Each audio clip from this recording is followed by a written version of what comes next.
Well, well, well. It is Sunday again. And you know what that means? Yet another beautiful beginner's bracket. And today, as always, hosted by the absolute goat. Just, just lying here, taking a little nap, Lobster. And commentated by the absolute goat, Dudikov, giving him apparently a back massage or something. And me Can I say that? collapsed nearby. Hello, how's it going? It's collapsed umbrella. I don't know what the ragged umbrella's for. I don't know why it's ragged. I'm here anyway. How are you doing? Yeah, doing fine. Just kind of got everything sorted out. Finally made it home, just in time. How about you? Yeah, I'm running all the way home so you can watch some beginners brawl. Whereas I have been home the entire time. I got something to eat. I got like food tiredness now, but I can sit back and watch some beginners whilst yapping. I can still do that. That's cool. Yeah, and yeah, that's cool. I have been unfortunately informed that less and less people are participating each week. And as heartbreaking as it is, it's also kind of satisfying to know that people are going up. People just rising. Excuse my bad pun. Yeah, people get better at the game. I mean, I've commented in previous beginner brackets, right? You've seen a lot of people, as with this first game starting in the first place, but you've seen a lot of people get better as they go along. Some people in this bracket even as well, and so it's always good to see. A few people qualified from beginner status, as like I remember Samu was involved quite a lot early on. Now playing a lot of tournaments, doing pretty well for himself. But now we've got Solemn on the Fairy versus Charlotta on, Helbrim on the Charlotta. Charlotta on the Charlotta. Yeah, and we can already see the kind of a main dynamic of the matchup, at least from my understanding. Like as long as Charlotta gets the initiative and halts it, it's kind of over. But the rushdown versus the zoner dynamic, it's a bit more weird in this game, given like how you have to use 6XL regardless of what your character archetype is. But generally speaking, Fairy's going to stand there, try and keep Charlotte out. Charlotte's going to try and find a way through the barrage of whips and animal buddies in order to get in and apply some pressure. Yeah, Charlotta's motto in these matchups is basically screw it, we ball. Yeah, that's one way of putting it. Yeah. Oh. But yeah. Well, wow. Good. The Charlotte I've seen like do a few rolls against the Fairy, which is like a pretty decent option against like the whip attacks that don't hit low. A few times been caught out by it, unfortunately, but like again, just being a bit more selective with that would be helpful. But yeah, I mean, awkward DP leads to a scrambly situation afterwards, which Charlotte usually wins those scrambly situations. One of the benefits of the character. Has some pretty like decent buttons once up close. She also has a very good 6XL as well. Seen nice use of Fairy's side switch on the 6-6 there. Yeah, a bit of a gamble on UDP paid out a lot, and now Charlotta has to ball in once again to get caught by a whip. Who would have thought? I mean, the UDP, like, call it a gamble. Like, when does it not hit? Very rarely doesn't hit in these circumstances, especially when the Charlotte's been so aggressive as we've seen. Yeah. This is the second time the same situation has happened, and I'm loving it every single time. Whenever the ball clashes with a whip for whatever reason, Helbrim just dodges forward. Helbrim knows what to do. I like it. I mean, that's what, yeah, if you're anticipating the cancel from Fairy, then rolling forward after like blocking or like clashing with the whip, like you were saying, is a good thing. But then the Fairy at that point needs to adapt in order to notice that's happening, just like do a whip into nothing and then try and catch the roll once it goes through. Managing to avoid the ball with just an ultimate ball. 2 balls on the screen. The Charlotte ball wins out and takes the game because of it. Yeah, the sudden addition of Raging Strikes paid off a lot.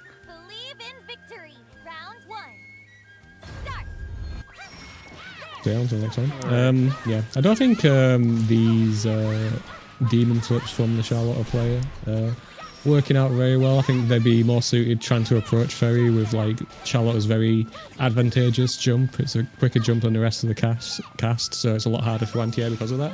Can catch a lot of people out by surprise as well with the fact that it only covers like a very certain amount of horizontal distance.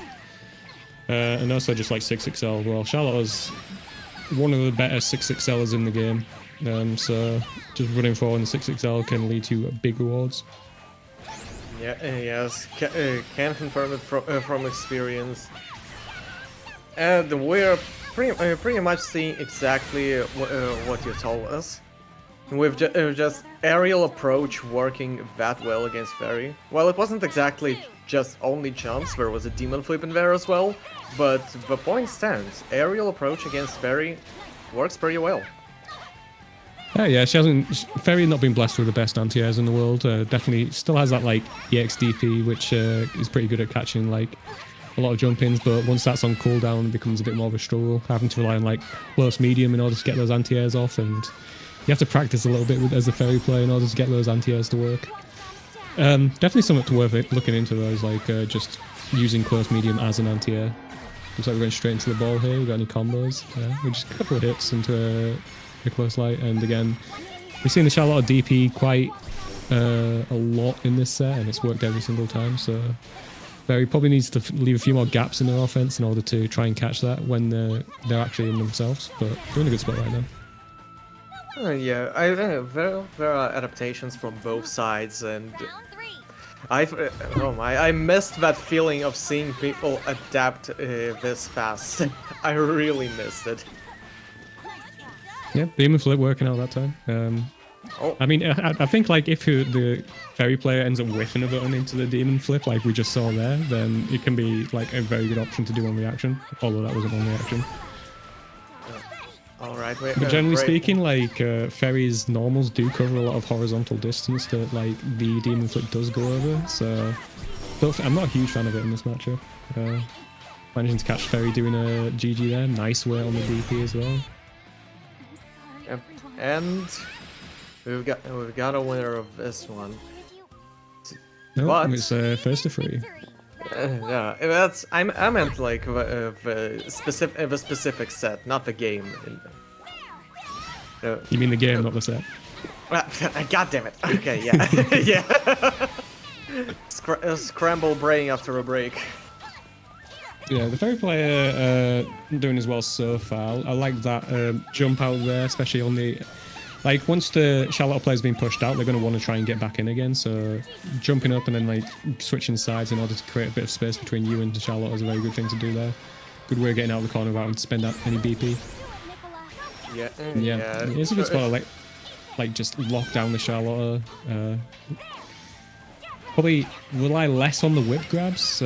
Like, it's very high committal at that point, so if Charlotte does like some option that counters that, like jumping or rolling through, then they're going to be very negative and be able to get in because of that. Like here, I would definitely be spending BP in order to get the Charlotte off me, but I mean, a couple of jabs worked out, but we didn't make a lot out of them. Oh no. This right here was unfortunate. Yeah, I've counted how many times the Demon Flip grab was used up to this point, and this is the third one. First one landed, second one whiffed, and this one landed again.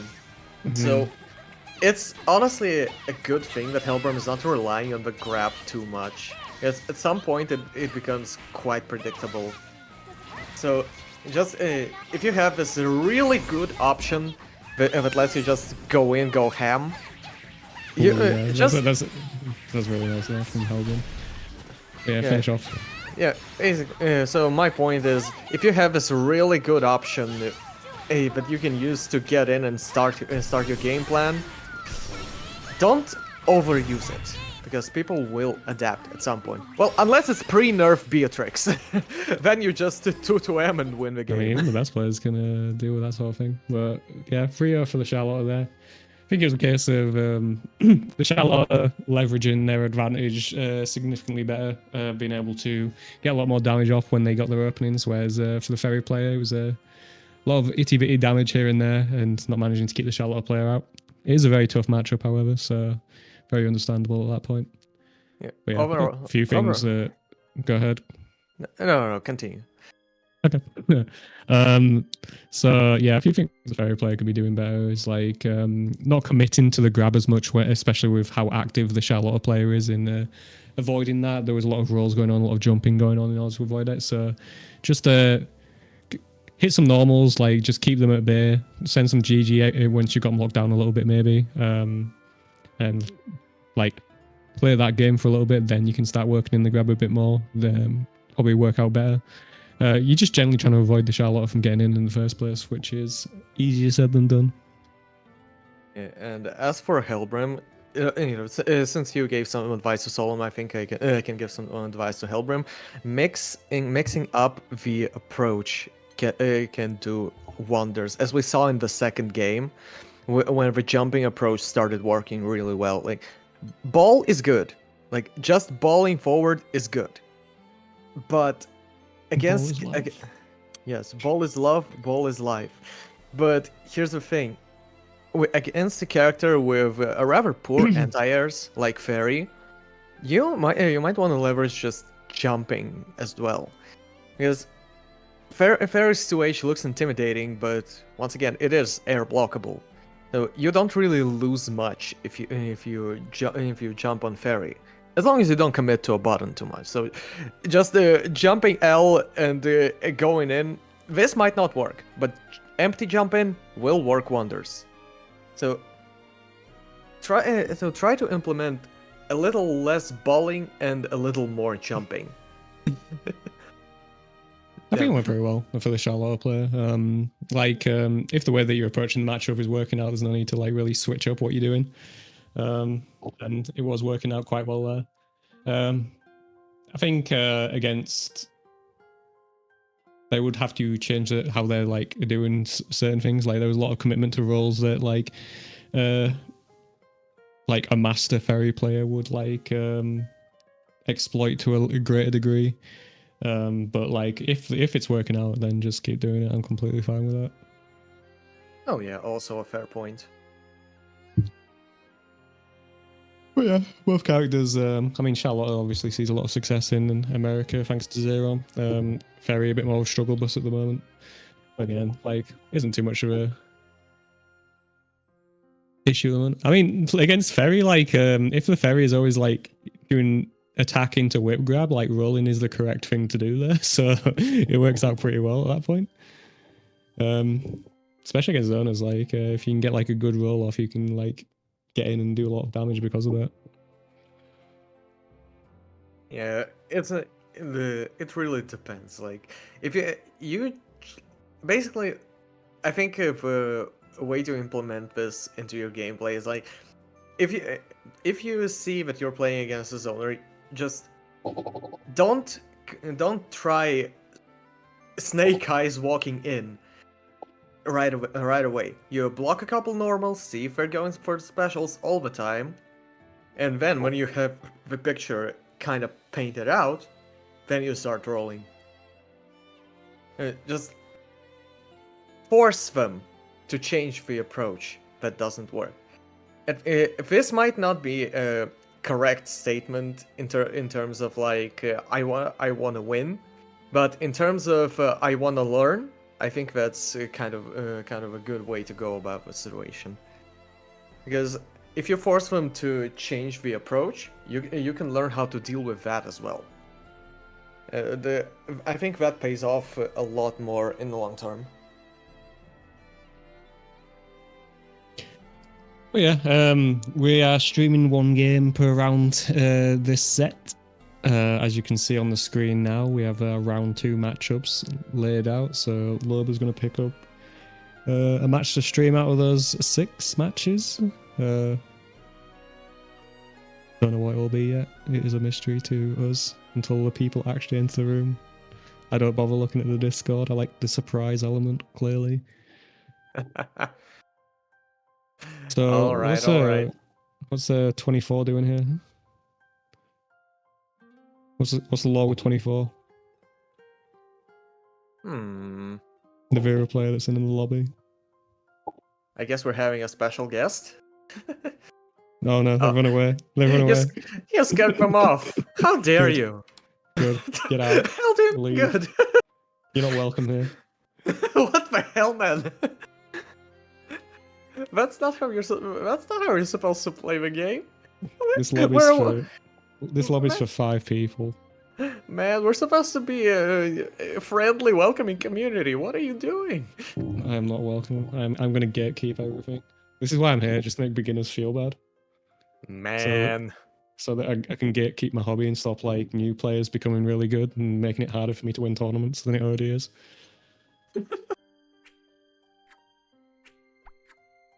My God. Okay, okay. You heard it, everyone. You heard the man. We ain't welcoming here. We are angry, envious, and very possessive of our titles. How often does a lobby avatar actually symbolize what the person is actually gonna play? It's gotta be like at least maybe like 4% of the time. Yeah, I see this trend mostly among players who just started the game. They're like, oh yeah, I like this character. I'm gonna run around in the lobby as that character. And later date, they just, you know what? I like this avatar a little more. Speaking of avatars, we have the avatar of Chaos Cagliostro versus Granthony Blues, aka Gran. Yeah, we got Vilk, long-time successful participant in the beginner bracket. Decided to go with Granthony Fantano this time. And DP's right off the bat. Yeah, I think DPs work shockingly large amount of the time at beginner intermediate level because everyone's just trying to run their offense and this game's very aggressive, so DPs end up working a lot more than they do at the higher level. I mean, DPs work a lot of the time at higher level as well, just because of how aggressive the game is. But there is literally zero lies in the phrase "if you can DP." It just takes a little bit of understanding whether you can or not in the current situation. So if you can, DP. Whether you're a beginner or a pro, if you see the opportunity, just go for it. I mean, maybe. It depends. Maybe it depends.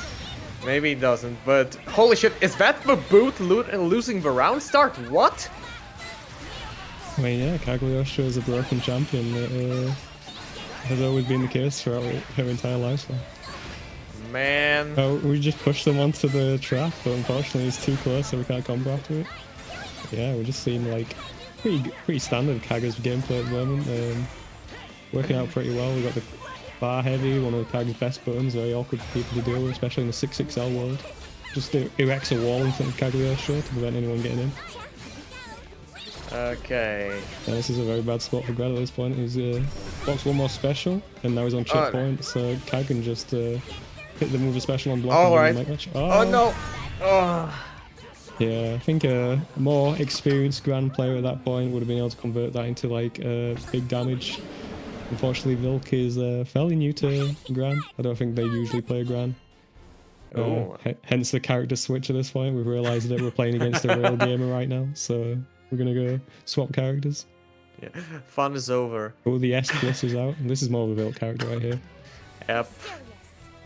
This is going to be a little bit of a more interesting matchup, mostly because of a lot of weird interactions that might go on. Where's that profile card? Is that like a custom card, or is that just like a set one that's available?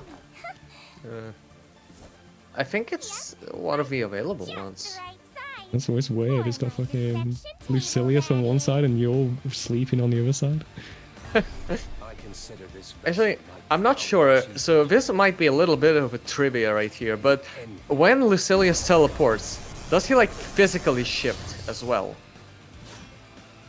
Like what do you mean? when do you mean? I mean like in game, or do you mean like lore-wise, or what?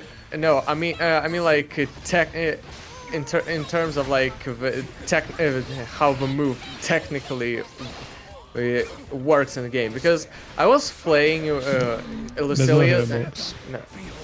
No, I was playing. I think I was playing Beelzebub against Cagliostro rather recently, and we teleported at the same time.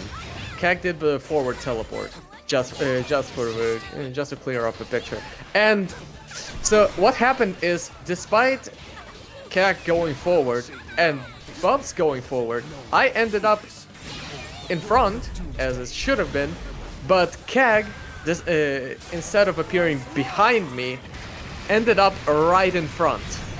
Oh, that killed. I wasn't listening to it, so the SSB, I couldn't tell from the noise if it would have killed or not. Yeah, there's no push box, so it's just like wherever they end up, they end up. Alright.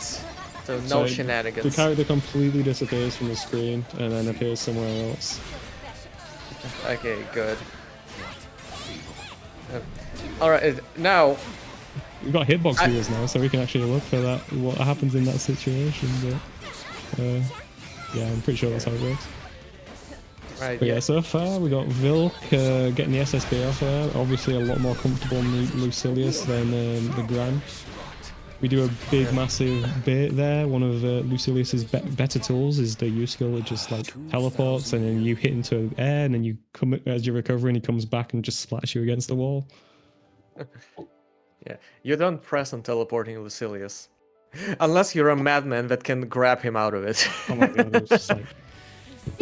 This is a real game right now. We're switching characters depending on the matchup. Oh my god. We got the Nier.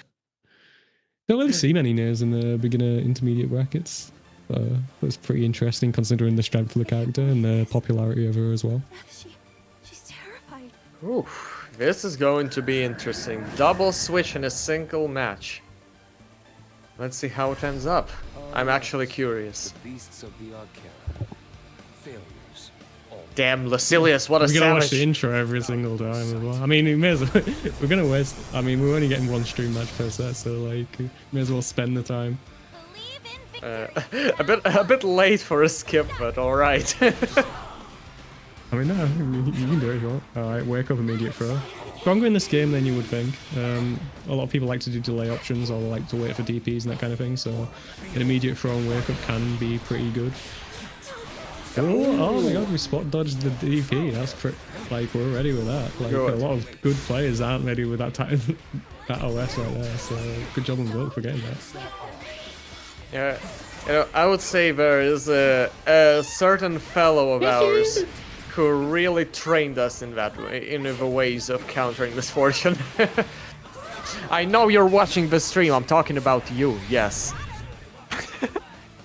Yeah, I got put on chip point there, didn't you? Spend the entire 100 meter on the SSBA on a gamble. Mao, I don't think is very comfortable against Lucilius by the looks of things. Vilk is also a very solid player who's won previous beginner brackets with this very character, so it's pretty difficult.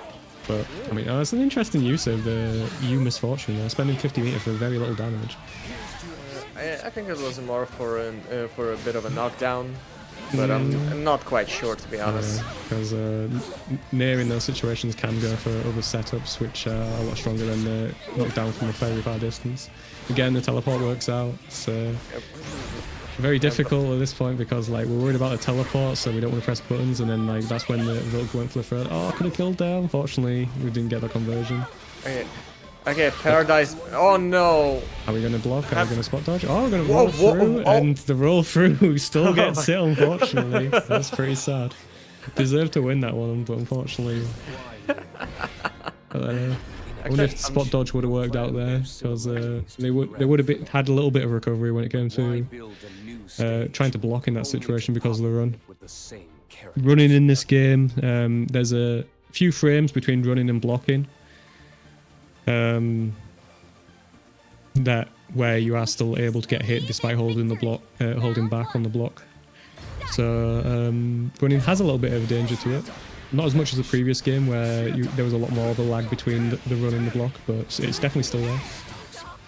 So if you get caught in those situations where like someone's SSBAing as you're running up to them, a lot of times like going for a spot dodge there is better than trying to block. But a lot of times you can block in time. You know, lab it out. mostly depends on what option you're more comfortable with at the moment. Is It depends on the SSB more than anything. If the SSB is like a long-acting one, then your spot dodge is going to get hit by it. You might want to go for the block instead. yeah, also fair. That's a good Oh! option. Oh, we're installing. This Oh, means no. that Nair's going to have death infinitely for the period of the bar running out. Unfortunately, it's going to run out now, and that's going to leave her deathless.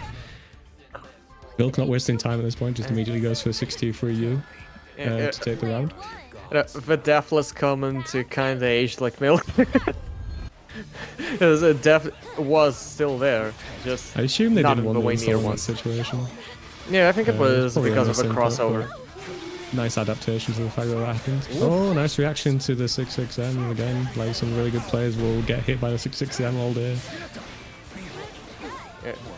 Actually, speaking of 6XM, I think that the SBA God damn it. I think the SBA hitting behind was not because of a spot dodge, but because of 6XM. I'm not sure, but I kind of suspect it was possible. Here's a roll. Alright. Okay, okay. Oh, it hits! Oh, man. Counter reversal SSBA. Yeah, This it's SSBA not gonna known for kill. doing a ton of damage, so definitely not going to kill, but Yeah. leaves him at 1 point. Oh, don't know if they wanted to do that on wake up. Very Yeah. unfortunate. And I believe that's 2-1 right now. It's 3-1 to Vilk, so that's the end of the match. Oh, 3-1 already. Alright. Yeah, the 2-1, because we character switched a few times. Yeah, I got a little bamboozled by that. But yeah, Vilk, obviously a very solid player. Isn't a lot to say in terms of improving in that situation there. I guess the Grand needs a lot of work, you can say that. But other than that, the Lucilia is still dominating. In terms of Mao's Nier, yeah, there was a few situations there where I felt like there was still a lack of comfort with the character. Not familiar with all Nier's routines, which can be kind of complicated, so that's fair enough. Example being like the 6-3-U to end the combo in that first game, and like going into install accidentally in the second game as well. But there was you got a lot of decent hits there. It's just being confident enough to convert them, knowing your routes and knowing your like setups after those routes. So yeah, learning the Nier. I mean, the biggest thing for like new Nier players is probably learning when and where they can do the 50-50, which is a very strong option. Yeah, very strong in all capitals. Yeah, Just gotta throw it out there. I knew it was a side switch. It was just yeah. I mean, like the accident. I mean, I did an accidental install on Friday with six, which was funny. That was me just like fucking hammering on my stick. Though I was just like doing mad circles with it, so I ended up getting quarter circle back somehow instead of quarter circle forward. But yeah, when you're like familiar with like Nier, then at that point, then that's less likely to happen. But even though it's you know you can't deny that whenever this happens, it's kind of funny.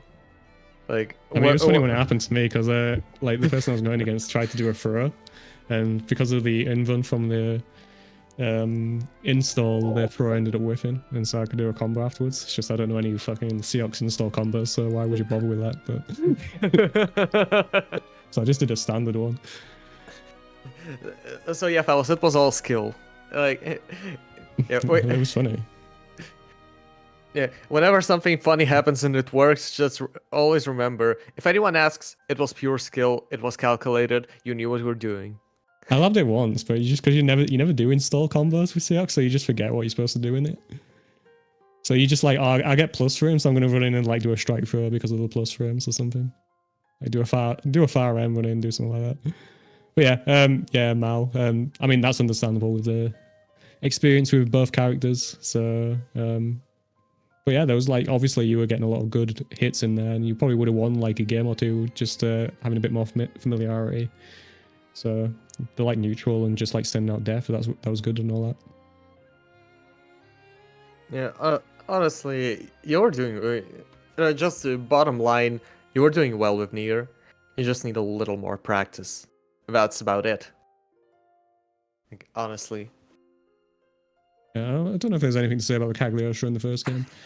I mean, obviously dominated the Gran, and then the Lucilia showed up, and I don't think that was really a problem with Cagliostro. I mean, like, obviously Lucilia's gotten a bit easier because of that, but it's just like getting throw-baited by the U teleport, not being used to playing against Lucilius basically was the issue there, but obviously went a bit better with the Nair, just didn't get those conversions that led to a game win. Yep. Overall, a very good performance by both players. There's not really much to say considering all the context. But something still needs to be said. So, Vilk running less against Nair, which you're going to get caught with 214H all the time. That's all I can say. Yeah, with a spin to win, if I'm not confused. I can just wait a month and then Nair into the mud because of the nerfs, maybe. Who knows? Probably not. Yeah, sure. Nerfs. The nerfs have been just because you played a character doesn't mean you're familiar with playing against them. Like the Seox mirror is probably one of my worst matchups, for example. Yeah. Just because I never play it. This is like unironically so true. Especially when the funny thing is you kind of understand your character's weaknesses, and then you play a mirror match and you're like, wait, my character doesn't have a way to deal with their own weaknesses. What the hell do I do? Exactly. It was such a revelation. Honestly, is throughout my time playing FGs, I rarely ever played mirrors, because I mostly played characters who no one freaking wanted to play. And now with a bit of a rise of Vasaragas in Rising, I mean, I'm kind of starting to get more of them in casuals. Well, I was getting more in casuals because of a break, and I was like, hold up, I don't have multi-hits to deal with armor.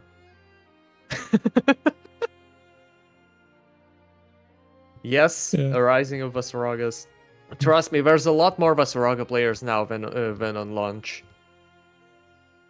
Let's start ahead finding their time so they can avoid the nerfs.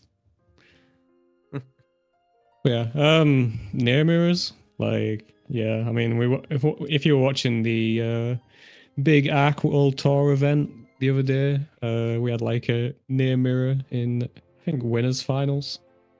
Maybe grand. I think it was just winners finals, yeah. And yeah, that does not look like the most fun thing to play in the world.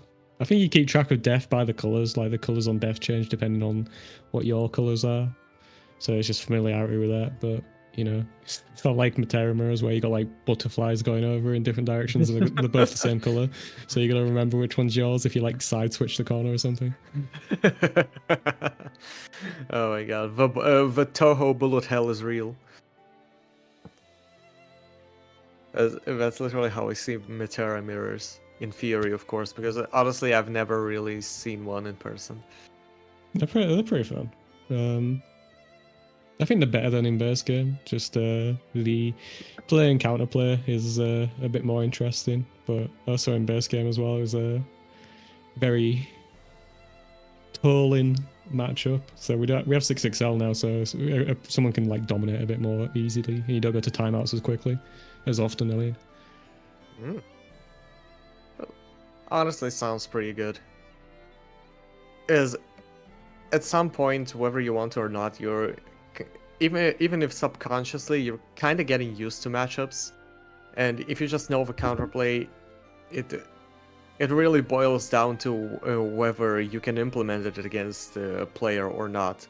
But when the matchup is just chaotic by nature, it's honestly so much fun. Depends. If the tournament live's on the line for me, it's probably not the most fun in the world. I'm not doing a Matera mirror, bro. I'm taking 6. I don't care. Screw the Honor. Oh my god, Uno mirrors. Yeah, that's the most third strike shit that's even possible in this game. It's not third strike. It's we both can't use our tools, so we're just gonna like turn into 6XL machines and do a bunch of wacky throw bits. It's not too interesting, I don't think, the Uno mirror. Although I haven't played a ton of it. Oh, hey. I'm just Like, you're not going to shoot the projectile with the Uno, you go because like they'll just immediately 236L into it and then take their turn. You're not going to like 236L too often as well because like they can match it with their own thing. It's just you don't use 623 at this point, so you only use it on your pressure, so you just try and get in on each other. At least that's my understanding of it. I'm not like a big Uno player, so I'm probably wrong in that, but that's how I see it going when I played it. well, honestly, if that seems fair, honestly. But yeah, once again, it really depends because whatever tools character has, whatever the most optimal gameplay is, you know, according to like the community, there will always be that one madman who's like, you know what?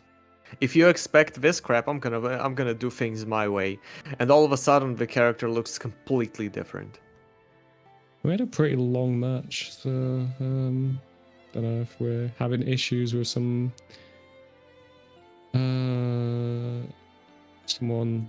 matching the bracket. I'm trying to find the bracket myself. I need to go to the top of the beginner bracket thread in order to try and find it. In the meanwhile, at the moment, yeah, we've got the round 3 matches up, so that's cool. Just deciding on who to stream, I guess. Yeah, Eustace a couple of other people like in it before. Character. Well, yeah, honestly, yes. Eustace is. Oh my! Do we have Uno? Nurdell is known to play Uno, so maybe they will this time. They also pick other characters sometimes, so it might not be the case. I see. Yeah, you've got a couple of Unos going around in the EU. There's Bree-San, who was a long-time Uno main, also played Uno in base game. There's also Mono. A menace for sure. Who's also... I mean, I've had to be in a voice chat with a Riot just molding about Uno, so that shows how good they are. Oh my god. Alright. Eustace seems like a there's very also rare Jabak as well, who's like, I think has improved a lot. Like, there used to be just like a balls to the wall aggressive player that you just kind of had to like wait out for their like aggression to deal with, but they're controlling it a lot more now and they're getting the results because of it. So shout out to Jabak for that. We are looking, it looks like we are getting Uno. So we've got the Uno avatar and the Uno player. So that's lining up for once. And we also have the Vera avatar with the Vera player. Alrighty. You were correct in assuming that 14 was Wawa. So before we start, I will address one thing. Yes, Eustace, as pointed out in the chat, is a pretty rare character because Eustace requires a lot of time investment to learn the set play. Because Eustace has a lot of options, but you really need to know how to use them if you want to be successful with this character. So not a lot of people are ready for such commitment, and honestly, not exactly not easy to blame them. But back to the match. Yeah, it's a difficult character to master, and the only one I've really seen master it is Miri on the Eustace, who's a very good player. But again, I mean, like any character in this game, like if you're learning how to play them, it's not particularly difficult compared to other fighting games. So I wouldn't let like someone saying, "Oh, you gotta learn all these selfs and all these set plays or whatever," put you off like learning how to play Eustace. On the face of it, he is a pretty like simple character when you're first starting out, so no issues learning there at that point. But yeah, onto this match now. We've had the Uno player Nurdell managing to take the set to start off with. There's a bit of unfamiliarity we're seeing from Wawa here. Oh, that's a bad parry. So the parry's punishable at that point. So while I do that, we're just mashing Raging Strike. If we're going to use Raging Strike, a lot of times it's beneficial just to wait for you to block a hit, then do the Brave counter. Oh, and I feel like this is the end. Okay, almost. Been, but unfortunately we didn't get that. We just get a random super. You can spot dodge this super, by the way. So if you ever see an Uno just randomly do SSBA on you, if you spot dodge it, then you can run in and punish it. It looks like it's a lot more active than it actually is. Yeah, and you know, I kind of see a bit of a pattern already. Like in the first round, Nurdell did a very good job at keeping Wawa away. But the moment Wawa went in the second round, it all pretty much went downhill. So Yeah, a bit more. The 1 second on there. As we're seeing there, we've got Wawa exposing Vera's broken buttons. Like, you try and jump in on Vera, it's basically very difficult because if they just press anything, you end up losing for some reason. Yeah, Also seeing the use of the far heavy with Uno. It's not just a tool for like getting in himself and attacking. It can also be a good movement option, especially if someone's jumping in the air. Ooh. Oh, we're not ready for the third hit again. Against the SBA for Uno, you can do 2 spot dodges and that'll like dodge both hits of it. But also always remember it's got a third hit to it, so do not stop blocking if you are blocking at that point, or at least spot dodge as well. So yeah, we've seen a bit of a knowledge gap being exploited by Nurdell right now, which you know, it's Uno who has Uno experience, you know what I mean? Yeah, what the hell is Uno experience? Never heard of it. I mean, yeah, there are Unos. You just gotta like actually seek it out yourself. Yeah, it's. I think not many it's. you can encounter in the wild. I think it's fair to say at this point that Uno is the rarest character to find in this game. I don't think so. I mean, at least at the level I'm at, like, he's more common than a few other ones. Like, I don't see as many Percivals. Don't see as like the Divas just completely dropped off the map. Grad as well. Don't see a ton of them. Although I imagine at beginner and intermediate level is a bit more common, given he's the free-to-play character. Yeah, fair Oh, enough. that's punishable. Unfortunately, we didn't get to manage to punish it in time. Nice use of the air stall in order to punish the EU Lumiere. Oh no. That's a good thing about Uno's parry is that even if you don't activate the parry, it'll just go straight into its like follow-up animation. And sometimes that'll allow him to escape situations he shouldn't be escaping, or get a hit on someone who isn't expecting it. But that's the key word being, of course, sometimes, because whiffing a parry is always bad. Like, always. No, it depends. If you're Uno, you do the L parry, then like whiffing that, like, it's like a plus on whiff situation at that point because he recovers so fast from it. Wait, what? So you'll often get like the follow-up afterwards. What? L parry plus on whiff. What? Well, it's not literally plus on whiff, but it may as well be with like how people like react to it. You know, like how Vasaraga, if he does the upward swipe with after walk, then he's basically still his turn, even though he's supposed to be minus there. Yeah, it's a very fast option, and ever since the stance buffs, it went from being like moderately scary to okay, now this is serious. Well. Yeah, good air-to-air game from Nurdell, sealing the round. Oh, by the way, oh my god, I have to talk about this now. Just aerial 5U with Uno is actually such a good option if you know your opponent is good at anti-airing. Because it's an air stall. Like any air stall is like if someone's anti-airing like immediately every single time, like that's gonna win out a lot of times. That's the purpose of the move. So yeah, definitely. It's a good. That's a good use of it. It can also go horizontally as well. So can be used to escape out of situations a lot of times as well. A bit harder in this game, given 6XL, people can like chase after it, but still definitely possible. This is a Nurdell classic from my memory of seeing them play previously. They're a big fan of the defensive SBA/SSBA. Honestly, with how aggressive the game is, fair. Just fair. I mean, there's better options in my opinion, because there's so much startup on the SBA and SSBA that it doesn't cover a lot of options. So like if someone comes in, does like a close light meaty, or even some close mediums as well, then they'll be able to recover and block in time if you do an SBA there. So a lot of times doing like a reversal or a mash is a better option in those situations. But there are places for it, definitely. I mean, yeah, fair, honestly. Just mashing do your it. fast. I mean, it works pretty well at beginner intermediate level, to be fair as well. Yeah, I'm it's not a like- fan of these like sick RPSs that Nurdell are doing. Like he does those parries Oh there no! because No! yeah, he's doing an SPA when he's like plus, Oh. so that's not very smart. What the? This situation was weird. Oh my god. Oh. That's parry. But yeah, like Nurdell, like he'll put himself minus in the face of someone, then he'll do like an immediate like EX parry at that point because he's expecting him to mash, and like he gets away with it as well.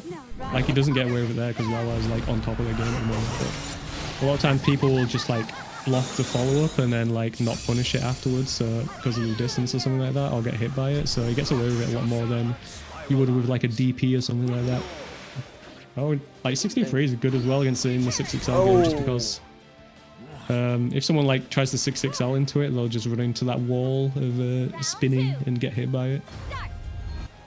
So definitely has some like good options for this game. Yes, the only thing is, yes, parry is just such an addictive option.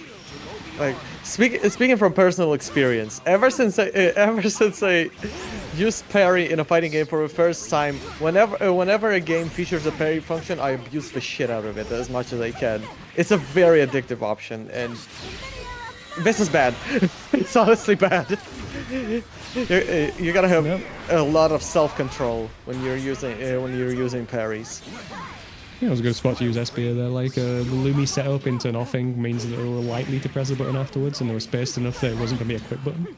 So that's why that worked out. Oh no! Probably No! DP, but we weren't ready for it. Went for the parry instead, unfortunately, and that leads to a punish for Wawa. And I think that should be the set for Wawa at this point. Oh no, maybe not. Too long. There's one more game. Damn it! Just as I said it, parries are addictive, and literally. If this happens, oh my god. I mean, it's like a lot of the parries in the game, you do get away with it a lot more than you would if you went to like DP or something like that, and that leads you to maybe using it a bit too much. I definitely experienced that on Seox, where the recovery is a bit quick for some people, so they don't punish it a lot of the time, so you try and counter something, they don't do anything, and you get away with it anyway. But again, like, just missed the activation frames of the parry there, yeah. Probably wanted to wait for Wawa to actually get a bit closer before doing that. But yeah, I think Nurdell definitely is very active on defense. That's going to be blocked because it's a projectile. Yep. Impressive strength. So, I mean, one thing I'd say, he died with like 3 bravery points there. So, like, going for parry or going for like a super is not as good an option as just brave countering against them. So, again, the common refrain of the beginner bracket, please use your bravery points more on defense. Yeah, and speaking of defense, I think what we're witnessing right now is WoW just completely adapting to Nurdell's defensive options and having a lot of success in abusing the patterns. Yeah, we got caught mashing again. Nice block there. We -1. No! Oh, we went for throw for some reason. We're reacting to throw SPA. Like, again, this is the thing. Like, because he's so ready to use like SPA as a defensive mechanic, like he uses them in a lot of bad spots. So I'd like it if like Nurdell like exercise that from their game instead, going for other options instead. Obviously, it works out sometimes, but like if you were to mash in a lot of those situations instead, or like do like a 2M into a brave counter, you get like similar damage anyway, not spend like the whole meter, or get the super at the end of the combo for even more damage, and it'll be a lot more safer than just going into super immediately. Again, it's because he's playing Uno as well. Like if he does a random SPA because people don't know that he's got a third hit, he'll get like away with it a lot of times because no one punishes them. Same with the SSPA as well. People don't realize you can spot dodge it, so he gets away with it, and that's why like he plays as he plays because it works. Yeah, but there is like a hard cap to how much that'll work at like once you go against like higher level opposition, it won't work against those people. And at that point, you have to rely on like more fundamental skills or using different options which you're not used to using. So then you have to overcome that hurdle once you reach it. And speaking of different options, the round just before this one started showed us something that I think Nurdell might have been setting up this whole time, because a very big change in game plan happened. Like a lot more aggressive play Nice start jump. taking Good place, punish. and WoW wasn't quite ready for it. There we go. Oh, we messed up the combo. That's unfortunate. Could have probably led to like being into like a throw range kill situation. Oh, managed to get to far heavy there. That's another thing with Wawa as well. I mean, that was just, you know, rising moment. Which has brave counter. Wait for the hit, then brave counter. Yeah, Wawa probably would have won the game like a couple of times by now, but unfortunately there have been a few unfortunate drops. I won the round anyway. Round 2. It's if there was a very big shift from Nurdell from preemptive defensive options to preemptive offensive options, and I think that throws Wawa off right now. No, I think he's playing like broadly similar. He's just like doing it more in time with like what Vera is actually doing. Instead of like doing it when Vera's minus, for example, he's realized when Vera's plus, or like at least gotten a handle on the match with a bit more. That's kind of, it's a decent anti-air option, so in SBA, so that's a good time to use it. And now like 0 BP, Uno with spacing. GG's. 3-2. A very good back and forth set, honestly. But I just have to say, I have to say it, Nurdell, you are really doing good with Unos. You're really doing good, but before you start following preemptive defensive options or preemptive offensive options, you gotta spend some time, like, you know, watching your opponent. As we've seen a lot of preemptive parries just not work out, especially on wake up on a when Wawa was going for a jump in. We saw that a lot, and it didn't go well. Let's put it like that. So just be a little less preemptive, a bit more reactive, and a lot more careful. I mean, what I would say is basically what I've said previously. Like, there is a hard cap on the style of play that Nurdell is currently employing. When they play against better opposition, they're going to deal with the things that they're doing a lot better, and then there's going to be a bigger gap between you and them at that point, as opposed to Wawa's, who's playing a bit more like typical traditional style. So, like, if like both players continued like playing exactly the same and using the same sort of play styles, I would expect like Wawa to like get better than Nurdell at some point, just because of that. Obviously, like Wawa has a bit of a gap when it comes to the Uno matchup at this point, so that's why like that set went the way it did. And I do like a lot of the stuff that Nurdell's doing as well. Like a lot of the options that he's using with Uno is like got a good understanding of the spacing and distances he wants to use them. He's able to like recognize times when like someone's messed up or someone's done like a bad jump, for example, at SBA at the end there. That was good. But a lot of the stuff seems to be born from the fact that like people don't know how to deal with Uno and you're getting away with it, so you're able to spam those options at this point. Which, like, if you're in an individual set where you're going against someone, which is fair enough, but it's just like a word of warning if you were to go against better players who have a better understanding of the matchup. At that point, it would be a lot tougher to win at that point. But yeah, I mean, good stuff going 3-2. I guess like on Wawa's end, with the Vera, I concentrate a lot on Uno on that set, so... You know, I think we can say that at some point, Vera's main strength, whether we want to admit it or not, it does come from the install. And let's just put it like that. I haven't seen enough install. Because I don't think so. I think they went fine with it. Like the combos were going into install at a time. There's no point doing the install like just randomly. At some point, they go into install from 5U a couple of times as well. So I think that was fine. Like the SBA is a really good reversal SBA as opposed to the other ones, because it comes out quickly and you can combo straight afterwards as well. So having that on deck is really useful as well. So that's another reason not to just pop it full screen or whatever. I'd say with like Wawa at this point, the main thing would be like having a more consistent like setups and knowing what you're going to do in certain situations. So if you get like a big knockdown or a sweep, like what do you go into that gives your opponent the best, gives your opponent the most trouble? So like you might do a safe jump or something like that, because there were a lot of times there where they were just kind of like making it up on the spot and they were getting caught out by the Uno because of that. Like you know, when they tried to jump over for that SBA at the end there, for example, like that was a bad jump that they didn't need to be doing at that point. Just need to run up and do like a close light into whatever pressure they wanted to do at that point. So just recognizing that and going to training mode, looking up like good Vera players and seeing what they do after like each knockdown that you get with Vera. So off the EX knockdowns, off the U knockdowns, off sweeps, off throws, etc. And just like copying their stuff and implementing it in your own game one by one. Don't need to do it all at once. You can just get it, try and do one setup at a time until it's like in your muscle memory and just build from there.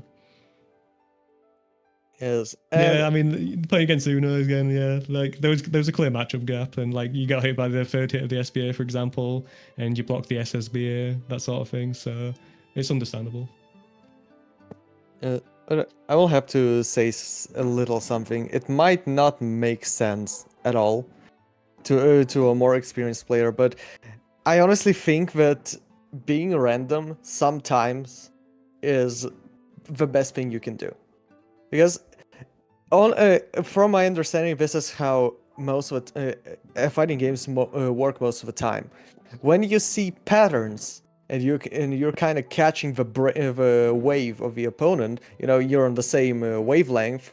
You kind of understand what they're going for. You understand what they're going to do, and you're more or less kind of informed on how to deal with it. But if your opponent's just doing some random stuff, you know, just in the middle of a perfectly fine, you know, coherent gameplay, something random happens. What does it do? It throws you off. If you're the one doing that, it throws the opponent off. And this single moment of confusion can lead to a very big payoff. So while being random all the time is, of course, a bad idea, being random when it matters is something to work on. Like I think it's a very powerful skill to have. I think I'll disagree. I think a beginner intermediate level, there's a lot more to be gained from having consistent like high reward, low risk options and going for them and using like basic pattern recognition to influence what you're doing within the game. So if someone's mashing throw a lot of times, you go for like throw bits. If someone's like mashing on wake up a lot of times, you go for frame traps, that kind of thing. You just want to be doing that basic stuff correctly. And people aren't doing like some high level calculations when it comes to like reading their opponents at this level as well. So like, you don't need to switch things up until like your opponent forces you to switch them up, is what I'm saying there. Like a very high level, like just doing something off the wall can a lot of the times net you a big reward, especially if you're against like a person who's like kind of gapping you or doing something a lot different. Like just try something is a common thing what people would say when like they're getting their ass handed to them and want some advice in regard to how to go against that. But like I think at beginner intermediate level, like looking to be consistent, looking to do your like set patterns of play with a few branches depending on what the opponent's doing, and being really consistent with that and getting really good at that is a better way of doing things than just like, I don't know, doing a random whatever, doing a random super in the middle of the game because you don't know what else to do. Well, yeah, that's actually a good point. Like, if you want to switch things up, if you gotta want to surprise your opponent, it has to be like conscious, not something like I'm just let my fingers do whatever. You have to understand what kind of switch up you're doing. That is very important. Yes. I mean, like that kind of logic of like just like doing something wacky because of you getting gapped in the matchup or whatever. Like a lot of the times that does not work out and leads you to playing a lot worse than you were before. I mean, usually the correct answer is to try and like take a step back from how you're playing from the match, just like honestly ask yourself, why are you losing this? Is it because you're getting hit by like delayed close heavy a million times? Is it because you're mashing for a lot of times? And then just be really conscious of avoiding doing that in the next set. Next game that you play is usually a better option than just being like, I'm gonna like do a random DP here or whatever. I don't know. I mean, that's not what you're saying. You said you have to be conscious about it, but yeah, like, depends. Yeah. Anyway, yeah. we got our next set coming up. It's Blaak versus Scoophyster. I was speaking about Ooh. Ladiva being basically disappeared at this point. We might be seeing a Ladiva in this matchup. And yeah, Scoophyster's hopped on the cab and he's on the Ladiva. Yep. Look at this UFO ready to just yank some people away. Why am I not surprised? Is it a UFO? Hmm? Or it's like a bell or something. I don't know. It looks like a UFO to me. I mean, it is an unidentified flying object. That is true. And if I am not mistaken, this will be a very interesting. Yes. Ladiva versus Cagliostro. Yeah, that's Oh exciting. boy. It might, but we're talking about Scoop. Scoop is we were speaking a lot about random things, and when it comes to unexpected stuff, Scoop is the guy. So we might see some really funny stuff going on. Just press fire heavy, Black. You'll be fine. What's she gonna do against that? Wait, what the hell is that intro? What? What? It's adorable, but it's not healthy to stay up late. Ah, okay. Remember, guys, it's not healthy to stay up late. Heed Ladiva's advice. Wait, it's not healthy to stay up late practicing your Q pose. Oh, there we go. See, Oh, yeah, that's what I'm that's one talking way of about. getting it. That's I what mean, I'm talking about. the rolls are gonna be. I mean, if Black's ready for them at that point, or the triple attack as well. It's a lot more potent on Ladiva. Oh, I thought I was gonna dodge that. The triple attack's a lot more potent on Ladiva because at that point, if you get the hit, like you're still in like command grab range, so it's really dangerous for the opponent, and they have to like beware of the command grab at that point, and also the strike as well. In terms of Ladiva, like a lot of people really struggle against Ladiva, and it's understandable why. A, Ladiva's not a very popular character, so you don't see him very often. And B, it's a grappler, and grapplers are some of the most polarizing characters in the game. Fortunately for grappler haters, Ladiva is not considered like very good in this game. But she kind of differs from a lot of other grapplers in the sense that her command grab isn't the scariest thing. Like, it's a lot worse to get hit by like a close range strike against Ladiva than it is to get command grab. The command grab itself doesn't do a lot of damage unless the Ladiva has 100 meter. And at that point, if Ladiva has 100 meters, it's a bit more like, oh, I've got to risk the SPA or the SSBA at that point. This isn't going to work. Scoop, he could have done a jumping attack there, but you know, just going to land and take the hit and finish off the match. Yep. Like that's what I was talking about. Scoop, when Scoop's on Ladiva, it's gonna be a very good show. Like, there's a few knowledge checks for Ladiva. Yep. So the 2U there, which is a very fast sweep that you can hit you from a very long range. But the thing is, it's punishable on block as well. So if you're a bit more careful down backing against her, then you'll be able to punish that if she does that. There's also the Laureate, which we just see there. That's the U version of it. If they do the H or the regular versions, you can just duck that and it won't hit you, and you can punish it after that point. If it's the U version, ooh, nice spot dodge. Black is a young person apparently. I think it was more preemptive, to be honest, but it still worked out. So it looked like a reaction to me, but you know, only Black knows for sure. So the U version, it does like hit on the low, but it won't knock down like it would if you were standing, so that isn't too bad. But if you see the U version, like spot dodging against it, you can punish it. But a lot of times that can be difficult to do, so just blocking low a lot of time is fine. And you can BC it as well if you're scared of Ladiva grabbing you. Again, BC is definitely... Oh my god, Jesus Christ. BC is definitely something you want to be doing against Ladiva as well. Oh my god. She's obviously at her best when she's close range, so knocking her back out into neutral is a good idea a lot of the time. Like here, for instance, there's no reason just to hold this.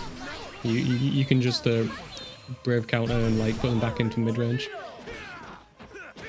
And again, I think a lot, like one of the layer ones you want to do against Ladiva as well is like throwing out a lot of like pokes and low pokes to stop her from getting in. If you just kind of like stay there and let her jump at you and let her like do a U laureate. We saw the spot dodge there. Fortunately didn't get anything from it.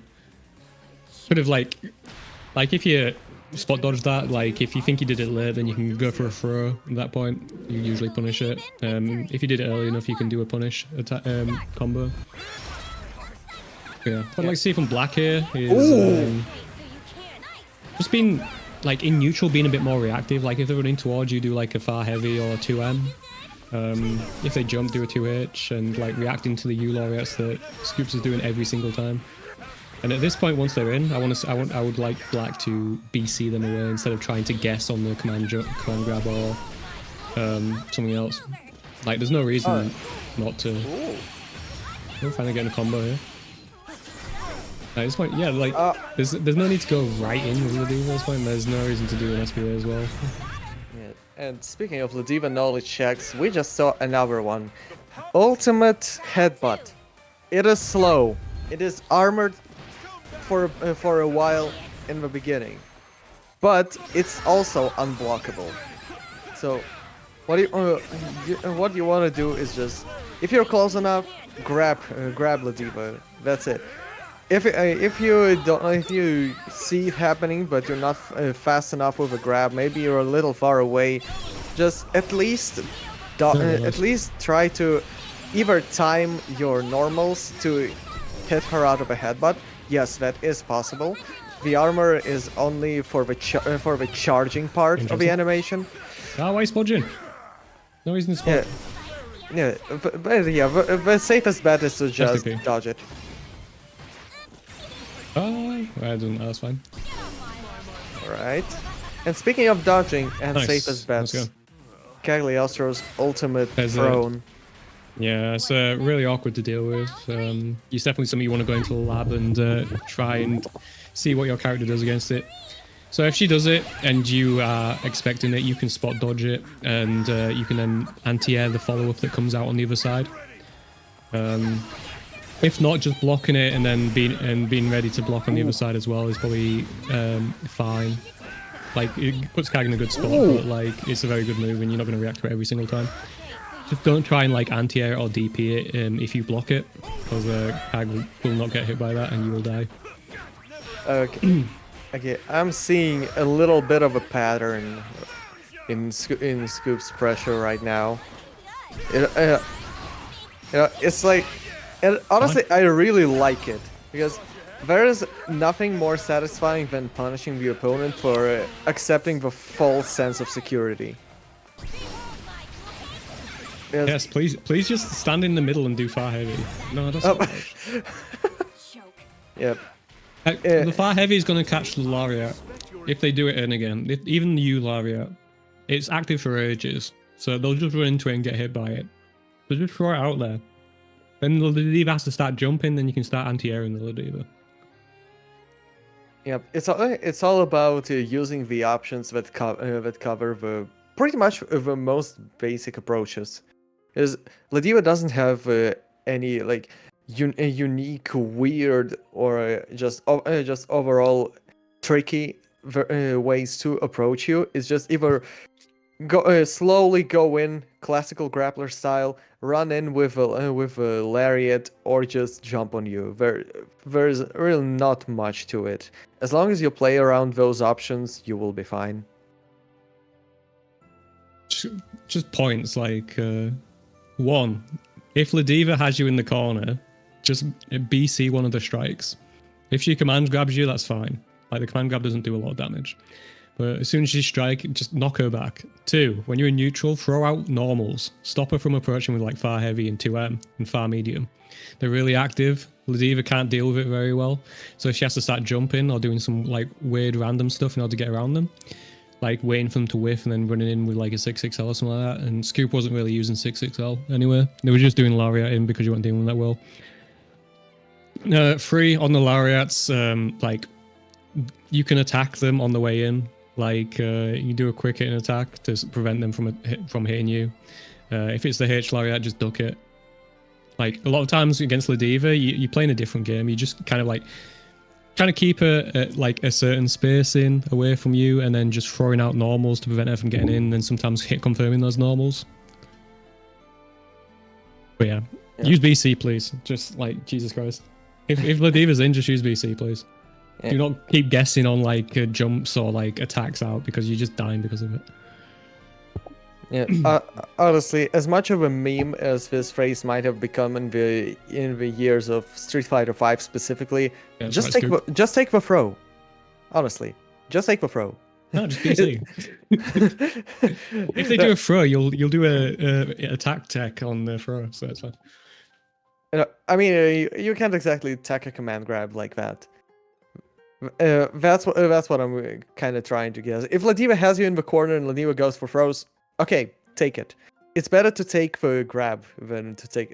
Like it's this big, huge animation that looks like it should do a ton of damage, and then it does like 1/10 of your health. So, like the regular throw, like probably I think does more damage than the light SPD, for example.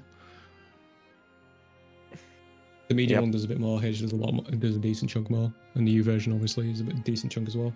But it's they're all less than taking the strike and then getting the corner combo. The corner combo does way more damage. Yeah, like in terms of like grapplers, Ladiva might seem like just your typical traditional grappler whose grab you should evade, but she's honestly more of a brawler kind of character. She's definitely a grappler. It's just a grapple doesn't do a lot of damage. Yeah, it's like if a grab is like a linchpin that holds her kit together, yes, but it doesn't take away from the fact that her strikes are a lot more dangerous. That's kind of what I mean. It's not like Potemkin who in freaking Strive, who's just he gets you in the corner, plus frames into close range pressure, combos do a lot of damage, grabs takes away half your health. It's none of that. It's just you get command grabbed. Okay. But yeah, also another thing about Ladiva, about the headbutts, specifically the EX headbutts. Ladivas most of the time will do two X headbutts in a row. We saw Scoop doing 3, but most of the time it will be either 1 or 2, and here's why. If you do just one X headbutt, I think it's like +3 or something. So basically Ladiva is plus where it keeps her turn, it can still do something to you. If it's 2 headbutts, it's a 0. Basically it's a reset. This is where you might start guessing. And honestly, not really guess at this point just block. Not really guess at the second headbutt point because Ladiva has a 6-frame close light, whereas most of the casts have a 5-frame close light, so it essentially becomes a -1 situation for her unless you're like spaced. And even then, like your far light is equivalent to her far light, so you're just going to clash out worse at that point. So, but this is like one of the biggest things in Ladiva's pressure. X headbutts. So if you just be sure to lab it out a little bit, see what you can do in this situation to put yourself in a favorable position. Honestly, it's never a bad idea. Yes, as Scoop says, BCing X headbutt is also a pretty good idea. That is if you can afford it. If you have 1 BP left and you're sure this will give you a round, go for it. What country are you from, Ragged? Huh? What country are you from? I'm kind of afraid of saying that. Okay, that's fine. Yeah, due to a certain thing happening. You can say like Eastern, Western Europe, whatever, if you want. Or if you don't want to do that even, that's fine. Eastern Europe. Okay, fair enough. Yep. Yeah. No, just got Lithuanian vibes. That's all. A little more to the east. Yeah, I can imagine. Actually, maybe a lot more to the east. He is based in Japan. Good games. Not that much to the east. Okay. So yeah, that's it. It was kind of quick, so we had a good amount of time there to yap about whatever. So we're on to round 5 now. We've got Reewn versus Jyonn. There we go. I knew this the fellow that taught us and taught me and Bill how to deal with Nier's shenanigans is here. I knew it. I mean, Scoop, like, what can I say about what advice can I give you? Given that you just like matchup gapped someone, Kind of, yeah. like you literally did what you're supposed to do. Like they couldn't deal with you, Lariat, so you just kept doing it all the time. That's fair enough. Do it. If you were against someone who knew how to deal with it, obviously that would be a bad thing. But you weren't against someone who knew how to do it, so that's fine. Yeah. But honestly, Morris Padis is welcome. For the show factor. You gotta put up a good show. You're playing a wrestler character, so yeah, Morris Padis on deck, of course. Just when go you do for the it. SBD, you gotta do the taunt afterwards. And, Oh, yeah. Like, if someone gets mad at you for taunting, you could just say, "Oh no, it does more damage on the next SBD, so it's okay." Yeah, it's a gameplay mechanic. I'm not doing it just because I want to. But you're actually doing it because you want to, yeah, and you're trying to teabag your opponent basically. But you've got an excuse, so it's good. I don't know anything. It's a gameplay mechanic. I'm just using it. Now when you get to Tunington and then they do the fucking Llewyn catbot, which just drills you into the corner for half a year, and then they do a taunt in the middle of all that. Now that's just being toxic right there. Hey, it's a part of a combo. Like, have you seen the notations for that No, route? you're supposed to press, you press 5U, you don't press the taunt. No. You are objectively wrong in this moment. objectively Every single notation of that route for Llewyn contains a taunt. You cannot tell me otherwise. They're all toxic bastards. They all play the character because they're aiming to get people as mad as possible. That's the only reason they play him. Speaking of being mad, we have the neutral 2-1 for you on deck with Jita. Dang it! Yeah. Narmaya versus Jita. Classic matchup from base game. Bit different in this game. You get the custom Narmaya intro as well, where she's very happy because it's the captain. Happy Narmaya is love. Happy Narmaya is life. Depends. Yeah, we start off with the trying to run up throw. Jita walking backwards to avoid that. I'm not a huge fan of doing like immediate run up throws in the middle of the screen, just because of how easy it is to counter. Like you can get hit by mash, you whiff it by them just walking backwards for like a frame. A lot of times if you want to throw, a better option would be to do a deep running into a throw rather than trying to like do it at the soonest possible moment. But again, that is still like quite susceptible to a lot of things as well. But it depends on the person you're playing. Like a lot of people at a beginner intermediate level aren't gonna walk back, like do micro walkbacks to avoid throws, so it might be a better option there. Yeah, big combo from Narmaya there. Although both characters are very close to like, oh my god, the whiff punish on the far heavy with the SPA. Okay. We can already point out two things. Thing number one, if Narmaya has 50 meter and goes for a jump in, block. Just block. Honestly, you will not anti-air this crap. Yeah, just wait for the U skill, and then at that point do a close heavy once they use it. Yeah, but this is like when you're already familiar with the thing, you expect it and like you know how to deal with it. If you're new to the situation, just kind of block it out at first. And situation number 2, do not whiff in neutral against Jita with meter. I mean, usually, I mean, it's like you don't do that against anyone, obviously, but like usually you're not going to get hit by SPA though. Yeah, like it's just against Cheetah, it's almost nice a little meme bit at this point. I don't know. Yeah, that's a The thing that trips me up as well is like if you anti-air and they're behind you, or you try and go to a raging strike, it ends up whiffing. Yeah. You know, it's like being conscious. Like there is a slowdown if you get like a count. There is a slowdown if you get like a counter hit air to air which you can use in order to react to what type of hit you've got. But yeah, it definitely catches me out as well. It's just about awareness on the anti-airs though. Yeah, nice little ender to the match there. Gia to go in 1-up. All right. But yeah, Reewn playing pretty good, I think. Using a lot of the options in the mid-range, ready to like whiff punish and like preemptively catch Namaya on the run-ins with some of these attacks as well. Seeing a couple of throw baits with the backdash as well, which is always a good option. Like a universal option against like someone who's like spamming, mashing like throw tech on wake up is to just run up and then backdash and then they whiff the throw and you punish them for that. So I would recommend anyone watching like try and implement that into their arsenal. Oh no! Oh, we messed up the combo and we get a counter SPA again. Reewn definitely like on ball with these counter SPAs at this point.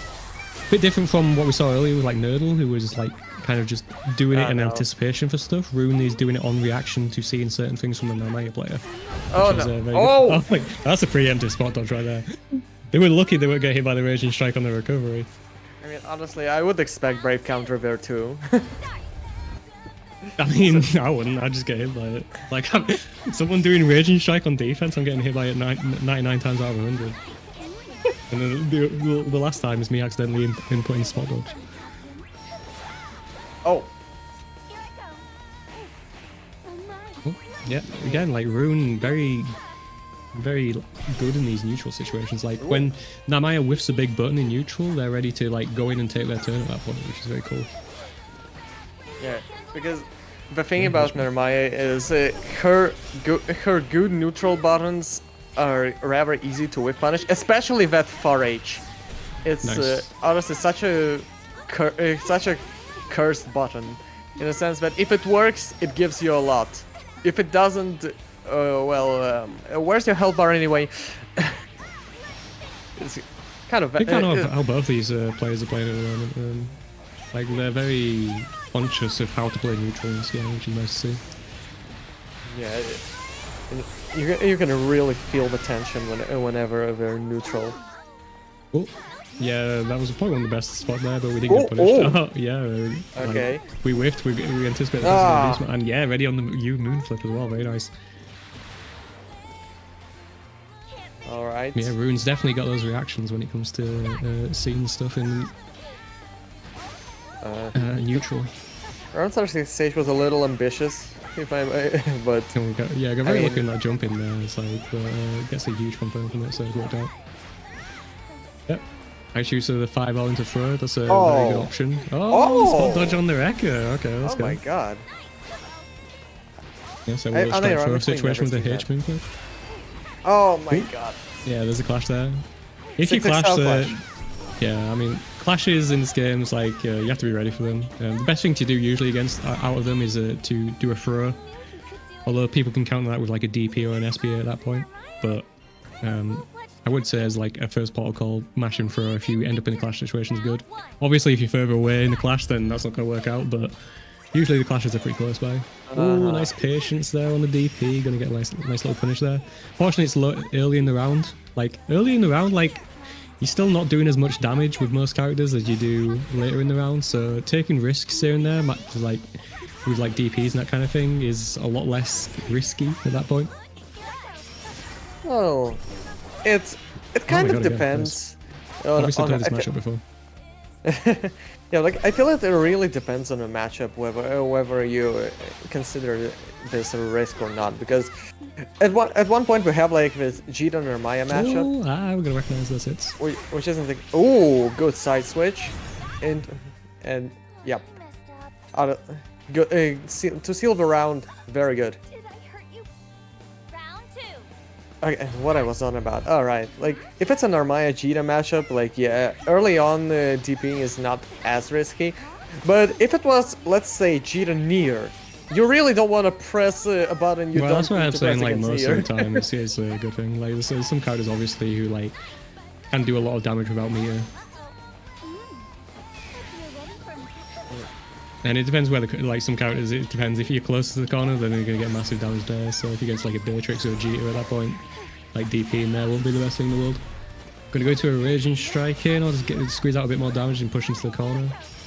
Reewn here's got 3 BP left. I'd probably, instead of looking to like try and counter with a mash, I'd probably look into Raging Strike at this point.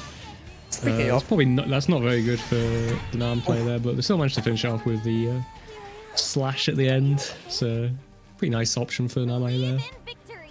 Round 1. you know, what I kind of notice from Jyonn at this point is a lack of like stance switch combos.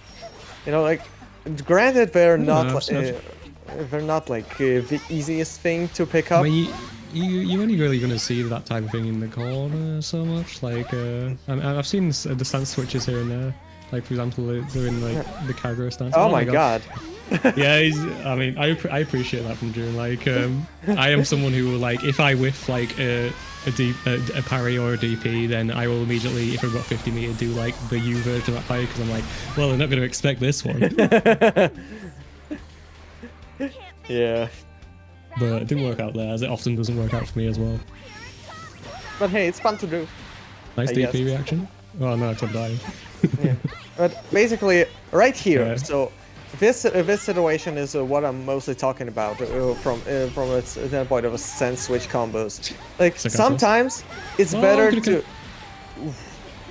Never, a good DP. So basically, what I was talking about is sometimes if you get like Genji stance far H, you are very tempted to go for like H Setsuna just to get a knockdown, but I think a lot better option would be far H into 214L and immediately 236L to get the singular slash and kind of get your offense going.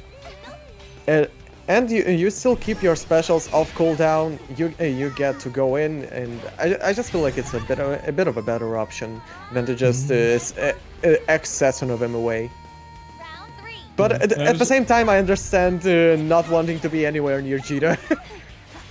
There's a couple of things in that last round there. It's like Namaya got a far hit, but one of their options was on cooldown at that point, so they didn't get a big combo that would have killed at that point. In those situations, again, it's awareness of like what cooldowns you have. But if you don't have a cooldown, then you want to go into like Raging Strike combos instead. Ooh, nice anti-air right there. Oh, and no. again with the Jita as well, they got a big close heavy counter hit when they were in SSBA range. And then went for a standard like Rekka combo in like the middle of the park, which didn't do a lot of damage. I think in those situations, it's better just go straight into SSBA. You take away 2 BP from your opponent. Obviously, they're not using a lot of BP in this matchup, so it probably matters a little less, but also it's a lot more damage. And we have not seen like a ton of use skills from the GT player as well. Nice little combo to finish it there. Yeah, and I mean, maybe we haven't seen much Oh man, of. it's already over. Oh, that's it. Oh. Matches sure are fast. That was it was a really good set there. Reewn, Yep. very impressed with the GT there. They had some really good reactions that a lot of really good players don't have. And they had a decent understanding of what to do in neutral. There was a few like drops here and there, probably some sequences they could have sequenced a bit better, but again, that just comes with time, so that's completely fine. Namaya player as well, it was like pretty impressive in neutral. They're probably surprised a bit to see someone who was like reacting to the U flip with a close heavy. Probably doesn't really slap too often at this point, at this level, but adapts pretty well. Match was like probably closer than the 3-1 mix it looked. Yeah, just a few like routing issues when it come to Namaya, not getting like being unaware of like cooldowns that were on, so didn't go into a Raging Strike to finish a game at one point. A few combos dropped here and there, but overall I thought it was pretty good. You know, I might be overreacting a little bit, but I think this was the best match of a bracket in terms of a neutral game. Yeah, I think just overall, like they were probably. I mean, if I was to look at the scoreboard, I would expect both these people to be doing pretty well at the moment. If I have a look at it myself, so Yeah. Reewn's undefeated. June had one singular loss prior to this, but has a very good like point differential despite that. Yeah, it's overall. If there's one thing I can say about beginner brackets is they are a lot more balanced than it initially seems. As like the average, excuse my Dragon Ball lingo, average power level is pretty much in the same range. So even if someone is having like a really good run and someone is having a horrible run, it's fair to say that the matches were most likely really close. I mean, the thing with this format as well is that like it will match the people with the best records against the other people with the best records. So like the strongest players will eventually in the later rounds go against the other strongest players in the bracket. And if you're like, there is like a range of skill here. It's not all people with the exact same skill level, obviously.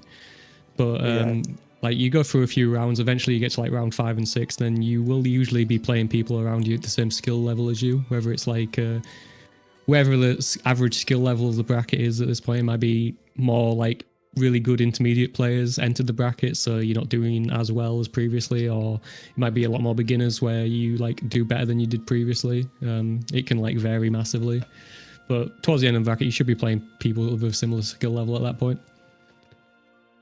Oh yeah, it always begins in a bit of a scramble, but the more you go in, the better it gets.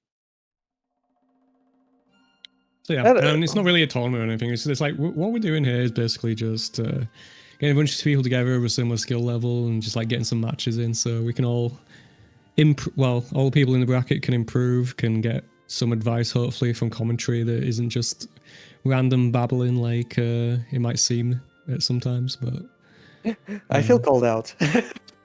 no, I mean I'm doing it as well. It's like like a lot of times I'll like start a sentence and I'll be like, where was I going with this? And then I'll just like talk a bunch of like trash for like a minute until I like remember what it was that I was talking about and get back to it.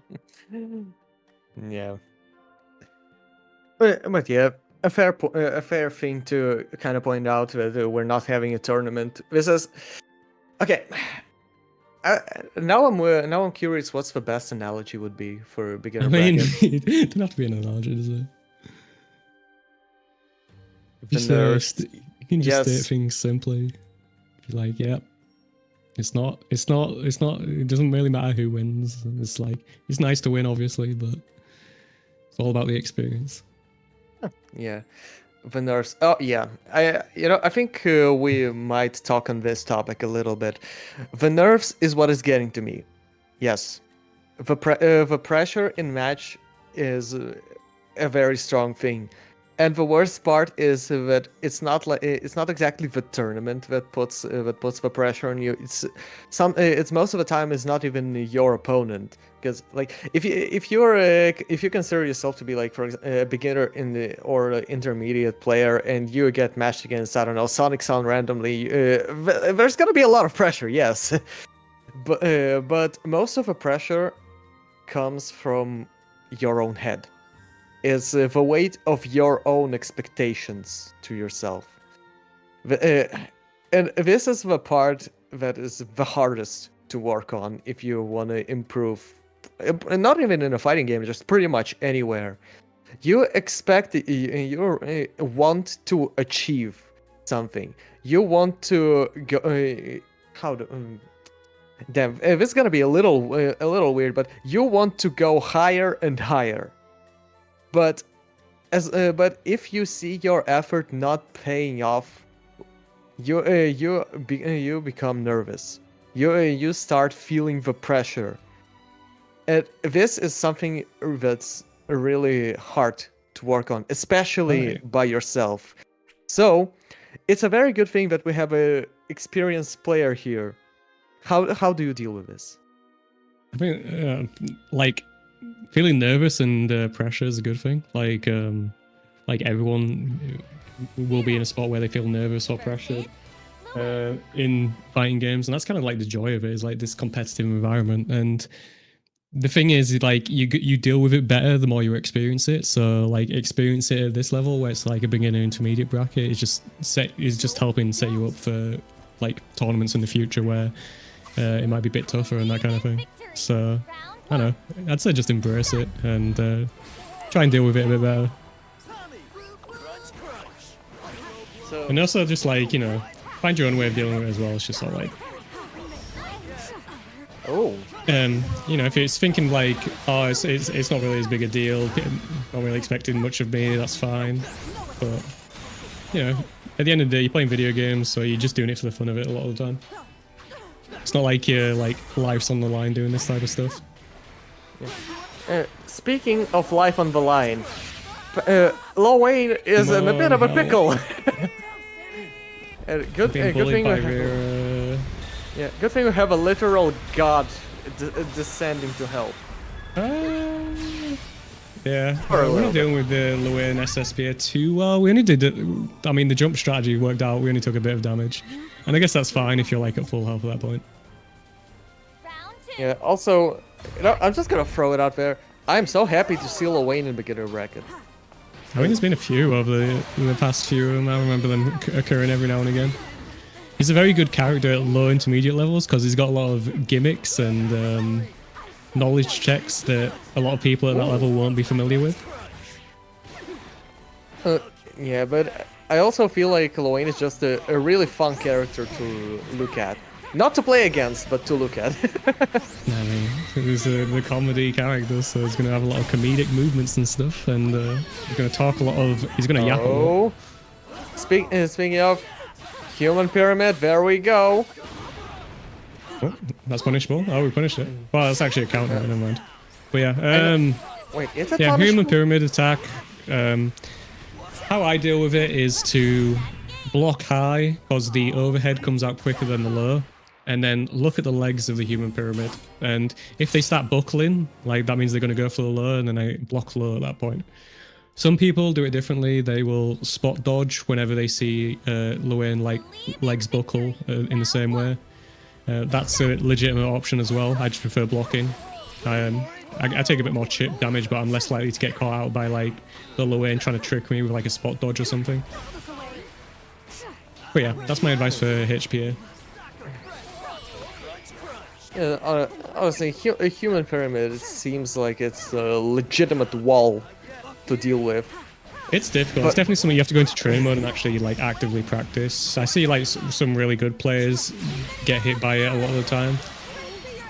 I've definitely got hit by it a few times despite like practicing, but usually it'll only be like the last hit or something like that when there's been a bit of mental exhaustion with it.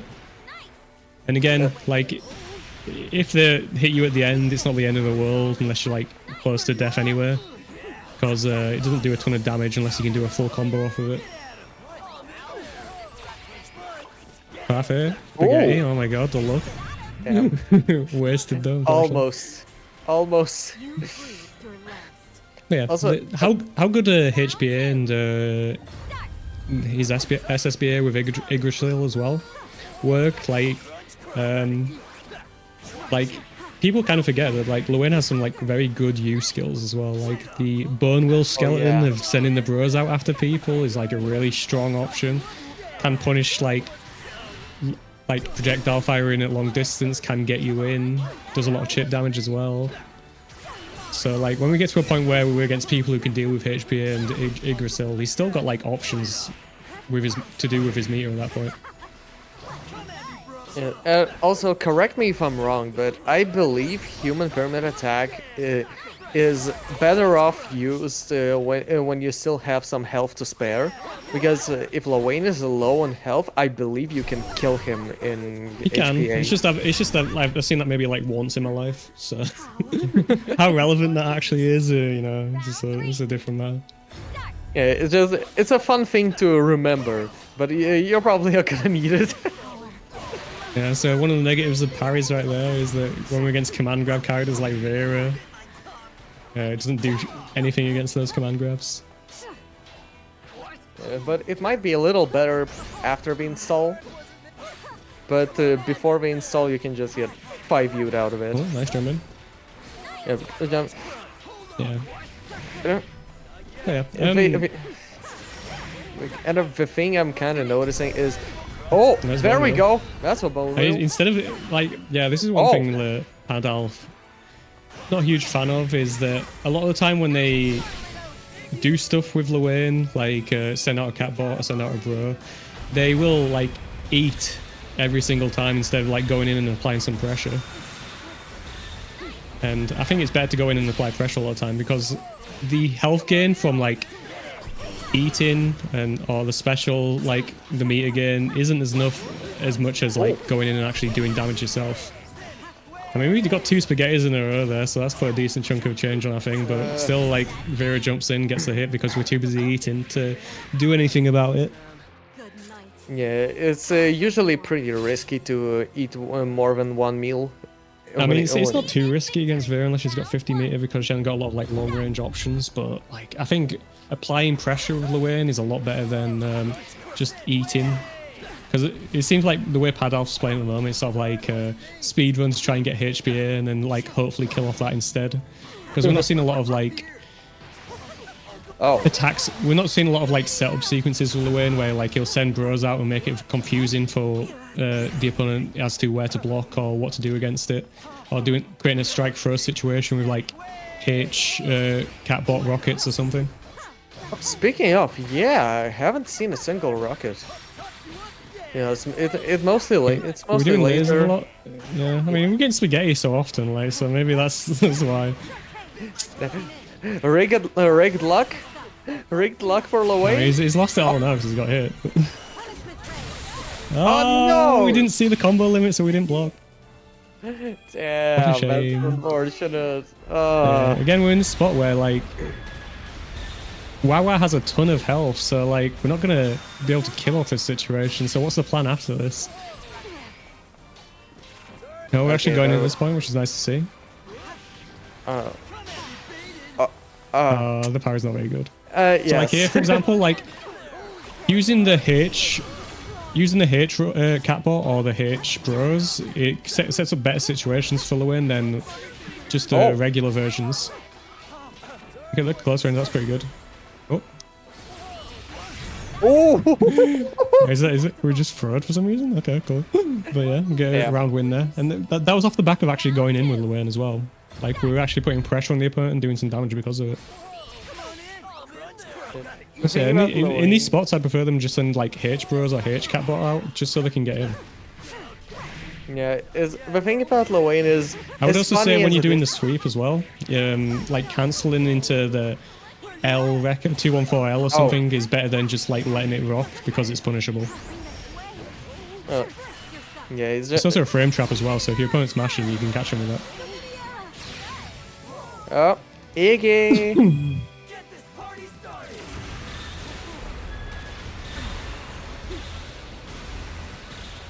Oh, we're trying to set up like unblockable actually sequences, good. but Man. yeah, I mean the Vera's jumping a lot, so when they're doing that, we don't want to be sending out balls. We want to be doing the spikes out of the ground, and then that'll knock them down. Then you can set up like the blue laser from full screen or the flat flame carpet, or setting up a ball itself there. But yeah, we want to be using the spikes when they're jumping that much because they are air unblockable. Yeah. Okay, I thought that this trend is not going to continue, but at this point it's a little bit concerning, so I'll just point it out. The one big problem PandalfR has is lack of hit confirms. We've seen a lot of I don't think 2Us, for example. Well, you don't need to hit confirm the 2U. You can just send it with the Wrecker. I mean, that's the thing. Like, we've seen a lot of 2Us actually hit, but nothing was done about it. Like, just reset to neutral and that's it. No confirm at all. Yeah, you want to be doing some off those sweeps like L Wrecker or something like that, as I was saying previously. And again, on Wawa's side, they're getting a bit impatient, and that's allowing the Reewn to make a comeback that they're currently making. For example, there, like, why are we jumping up into Tommy? Tommy the goat. Like, we can just wait there and like we can spot dodge if we think it's Sammy, but like no need to like jump up into it. So yeah, just be a bit more. Wawa could just be. I thought there would be a bit more patience in these sequences, and then like there is a lot of gaps to exploit for when it comes to these zoning tools that this Reewn's using. And just wait for those and try not to get too scared. Like, we can duck the laser there. Like, we keep trying to jump against the bros, and that's not working out. I mean, this is difficult to deal with if we're not used to dealing with it. We dealt with it well there. Oh, that's punishable. Yeah. But again, that's another knowledge check. Not every guard crush means the opponent is plus. Ah, that's unfortunate. Yeah, like, honestly, as a Matsuraga player, you guys can trust me on that one. Yeah, we've seen a lot of powers as well, so... Oh, Wow, I can rockets! afford to delay their options. Yeah, we've got the rockets out now, so that's good. Yeah, Pandalf's getting a little more comfortable. I love to see it. Oh my god, I nice! went for follow-up, which is punishable, unfortunately. Yeah, Wawa can probably... When they're on the offense, they probably want to be looking to throw a bit more at this point, because Pandalf is very comfortable just down backing and occasionally parrying at this point. Oh, he tried to mash there. I mean, he tried to mash there again. Oh no! So maybe I'm wrong, but... yeah, nice little combo there. Again, let's not jump up into it. I mean, I said spot dodge, not spot dodge, actually. Sorry. Oh, Pandalf's is mixing up with the throws now. That's punishable. Oh no. Oh, we wait for the parry though. That's fine. Unfortunately, we have to deal with HP again. Oh, there we go. Oh my. Yeah, that's how you deal with someone constantly spot dodging with HP. Oh my god. Oh, the parry as well. Jesus. Ah, yeah. Call out. I mean, we had to do something, unfortunately. Man, are we seeing a Lowain comeback? Love to see it. We are currently.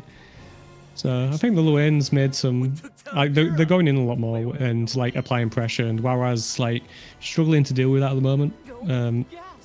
Hopefully, he can try and make some adaptations, but Pandalf's adaptations so far have been pretty good. Yeah. Yeah, you can take your turn there. I mean, obviously Oh. worried about taking the turn with the parry. Yeah, I got confused by the bros on the low as well. Oh, by the way, I think we should address the bros gimmick. Is whichever one goes low actually goes low, but the jumper, whether it's Sammy or Tommy, I honestly don't remember. But the jumping bro isn't an actual overhead. It's a mid. You can block it crouching. Yeah, you can block the overhead bros crouching, which is a pretty important knowledge check. Especially when they do their corner sequences where they're doing like here for instance, like all Pandalf is doing is just blocking and parrying. And they're taking like 0 damage because of that. So like Wawa really needs to, like, when they get in and start like attacking, they need to mix some throws in there. Oh! Oh, they can just run up 6-6 edge. Oh, if we did like Raging Strike or something there, we could have won. That's unfortunate. Damn. That was a really good idea on the 6-6 edge though. Honestly, yeah. Let that be a lesson, fellas. Gluttony is not good. Oh. The Vera classic of getting a hit and then resetting into the command grab. Huh. Oh. Yeah, we blocked the high blow low there, for example. Whoa! Oh, yes. Finally we're reacting. That's the thing about Luain's parry is that if you mash into it, you can still act after the activation, so you can do a DP like we saw there, or you can even do a spot dodge as well. So common advice against the Luain parry is to like hit into it, and if you hit into it, like you can spot dodge it, and then you'll be plus afterwards. Actually, is it only the EX parry or like all of them? It's all of them. All right. So if you learn or train yourself to react to Lowain parry, and you will never be parried by Lowain again. Well, I mean, I'm not guaranteeing. I think certain heavy hits you can't spot dodge in time, but like most of the hits you're going to be able to. Oh, yeah, Vera's M Scarlet Earth is plus, so you have to hold that at that point. Oh, we're just pressing. What? Oh, why are we Oh my god. Oh, nice spot dodge. Alright. Nice. We managed to avoid the parry, but didn't get the punish. That's fine though. We still got our turn. Oh, we should be able to kill her. Yeah, Wawa got in. Raging Strike? At this point. Oh, we'll get fancy with it. That's fine. Yeah, Wawa managing to bring it back in the last game there. Being a lot more confident in their approaches, managing to deal with the HBA a little bit better as well, and managing to take the set because of that. Yeah, I But think yeah, Wawa... nice comeback, nice adaptation from PandalfR.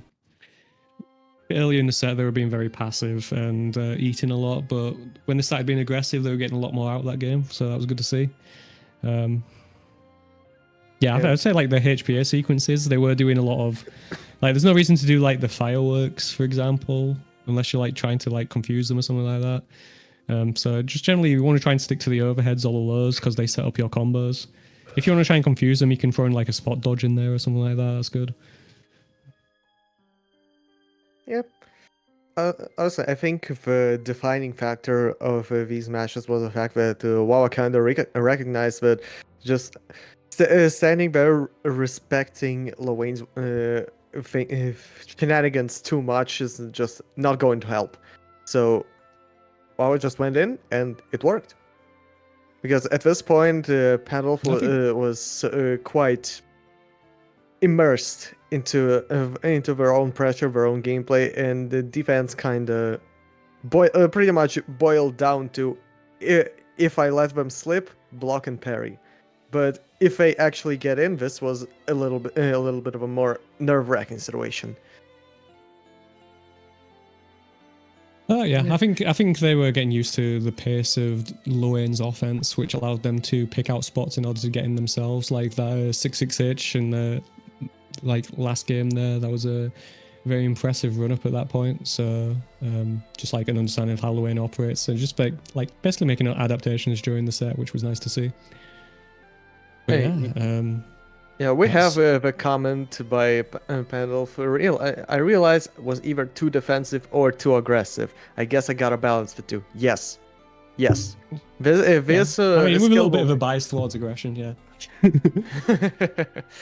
Yeah, I think the main thing was probably like being too aggressive on defense and being too passive for the first few games on offense. I mean, I think you got better at that towards the end of the set, but on defense it was a bit like there was a lot of like random mashing at times when you didn't really need to do that because they weren't throwing you at any point.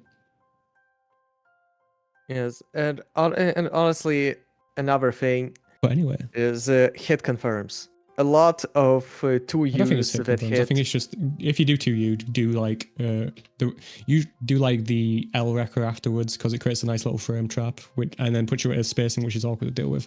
But anyway, in terms of the beginner bracket itself, we have our results in. Everyone's finished their last round of games. As we saw earlier, the Reewn, the Jita that was very good in neutral and had the godlike reactions, has taken it 6-0, clean sweep.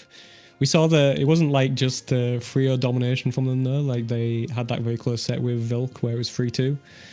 And then a couple of 3-1s in there as we see. So like definitely taking games from like people but had to work for it as well. So congratulations to Reewn. As for the rest of it, got a few 4 and 2s as we see on the screen right now. Vilk, as we said earlier, like gave Reewn a very good run for the money, came second with a 4-2 record. Then we've got Jyonn, who was who exactly did they play? I know the match between Narmaya. and Jyonn was very good. Narmaya. Yeah, Narmaya, that was it, yeah. Very good, just like some improvements there. Helbrim as well and Scoophyster, so there's quite a few 4 and 2 records. The way it works out is that it's based on your wins and losses. So, like, obviously, if you win more than another person, then you will be ahead of them. And at that point, it goes down to the score. So the score is based off like your wins and losses and ties as well. So that's the first match check I was talking about. Never mind. Then it goes to tiebreakers. So against the people you have an equivalent record with, how many did you win over them? And each person won 1 apart from Scoophyster, so that's why Scoophyster's 5th in that situation. And then we get into the weird maths where the Bulch-Holes equations, which is basically based around like what was the strength of your competition. So if you went against stronger opposition than other people, then you'll be ranked ahead of them if you got equivalent scores elsewhere. So Vilks went against the strongest people, it seems like, and they've got the highest Bulch-Hole score, so that's why they're second. And then since 3rd and 4th were still equal at that point, we went to the points differential, which is basically how many games did you win versus how many you lost. And Jyonn won more games than they lost, and then Helbrim. So that meant that they were ahead of them in the scoreboard. Very complicated. Don't need to go too deep into it, obviously. But if you wanted to understand it, that's how it works. I like your funny math science man. I mean, you know, it's confusing. Like why I got the same scores then? Why am I behind them? I beat them. Why am I ahead of them, etc. So yeah, but yeah, you can see in the rest of the participants as well. We got like 13 participants all. Everyone got a win off. It looks like Drugy getting a winner right at the end there. Congratulations to them. So very even competition throughout. Hope to see people back again in future iterations of this and seeing what improvements they've made to their game plans and what things they can do afterwards would be nice. But yeah, I don't know if you got anything else to add to that. Yes, there is something. This is something really important that we need to remember all the time. Is the rankings are pretty much just numbers at this point. It's not a definition of your skill. Yes, you all did great. For one simple reason, you actually went in and you actually tried your best. So the score doesn't Unless matter. you didn't try your best. If you didn't try your best, then yeah.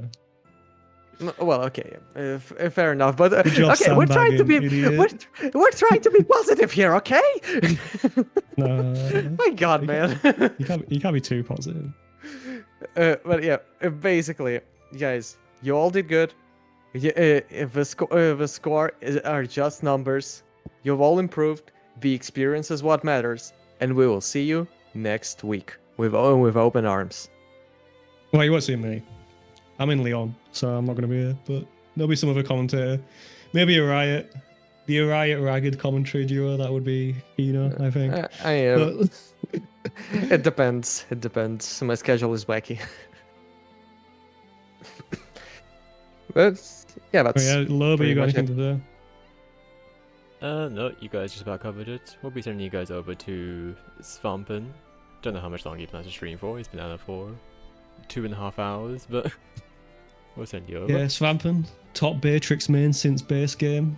One of the best players in Europe, so good to watch as well. Good guy as well. So please enjoy. Please show your support for him. But yeah, thanks everyone for entering. Thanks for our commentators, and thanks everyone for watching. I've been your host Lobsters, and my 2 commentators have been here. They won't. That's me, Dudikoff. I'm not sure about the comment. Duda came good today. Seems a bit dodgy to me, but thank you, I guess. Yeah, and Ragged. Yes. Do you want to Right. do an ending thing? I got a little bit of a brain lag. Sorry. Thanks everyone for coming. Thanks for participating. Thanks for watching, and we will see you next week. Bye bye. Bye. Bye bye.